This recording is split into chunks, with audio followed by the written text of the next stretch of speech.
আমরা কতদূর হেঁটে এসেছি তা ভিডিওতে একটু প্রমাণ রাখছি।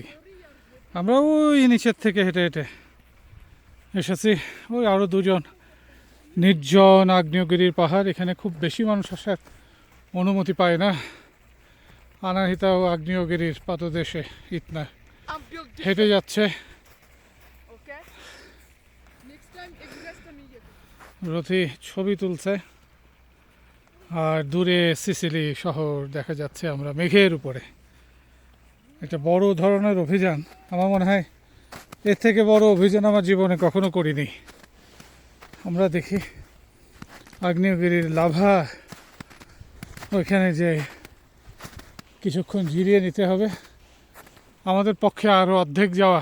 ওই যে উপরেই দেখা যাচ্ছে ইতনা আগ্নেয়গিরি। এখান থেকে আরও 1000 মিটার, না 1000 না, এখান থেকে 700 মিটার দূরে। কিন্তু ওই পর্যন্ত হেঁটে যাওয়ার শক্তি সামর্থ্য আছে বলে মনে হয় না। এইটা একটা আগ্নেয়গিরির মুখ, আরেকটি ওই পাশে দেখা যাচ্ছে আগ্নেয়গিরির মুখ। এই যে লাভাগুলো উদ্গীরিত হয়েছিল, কালো ছাই লাভা। আমি একটু ধরি, এই যে এটা কিন্তু সেই ম্যাগমা থেকে যে লাভা। এটা গন্ধ আছে এক ধরনের। এই বরফের ভিতরে জ্যাকেট খুলে ফেললে গরম লেগে গেছে। ওরে বাবা, আমি হাত দিলাম। এই যে আসো আমরা এই সাইডটাই যাই। এই যে এখানেই তো, এই যে এইখান থেকে এই ঢালু দিয়ে লাভাগুলো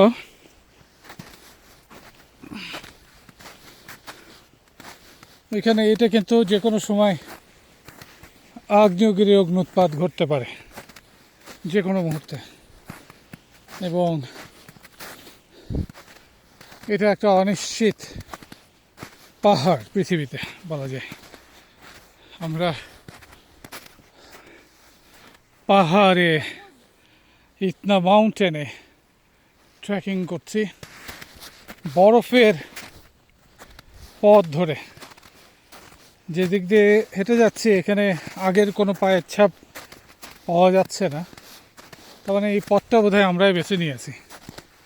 না, কিছু কিছু আছে এখানে পথ। আমরা এখানে বসে দেখি, ওই যে এখান থেকে আগ্নেয়গিরির একটি অংশ। ও বাবা, খুবই স্লিপি। আগ্নেয়গিরির একটি অংশ।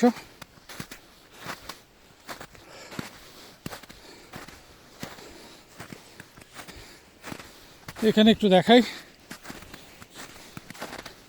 আমাদের অভিযানের। এই যে দূরে আগ্নেয়গিরি, এখান থেকে লাভাগুলো গড়িয়ে গড়িয়ে এখানে এসে জমাট বেঁধেছে। এবং কিছু কিছু জায়গায় ওই আমরা দেখে আসলাম ধোঁয়া উৎকীর্ণ হচ্ছে। কিছু কিছু লাভা থেকে, যেমন এই সমস্ত জায়গা থেকে কিন্তু লাভা উদ্গীরিত হয়। এখানে কোনো ফটো পোস্ট করবো না।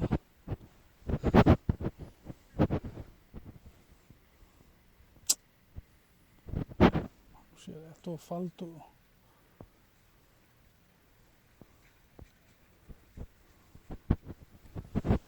ফালতু।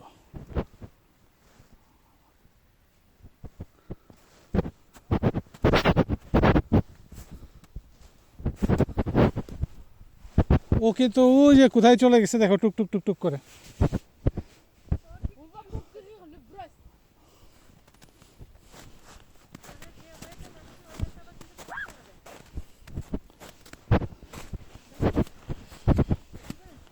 হ্যাঁ, একটু পানি টানি খাওয়া দরকার। এই যে এটা চূড়া, এবং এখান থেকেই আগ্নেয়গিরি অগ্নুৎপাত ঘটে।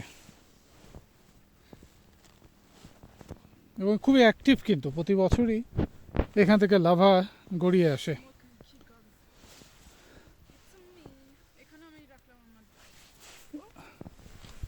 গত বছর এখান থেকে উদ্গৃহীত হয়েছিল নিচে আরেকটি।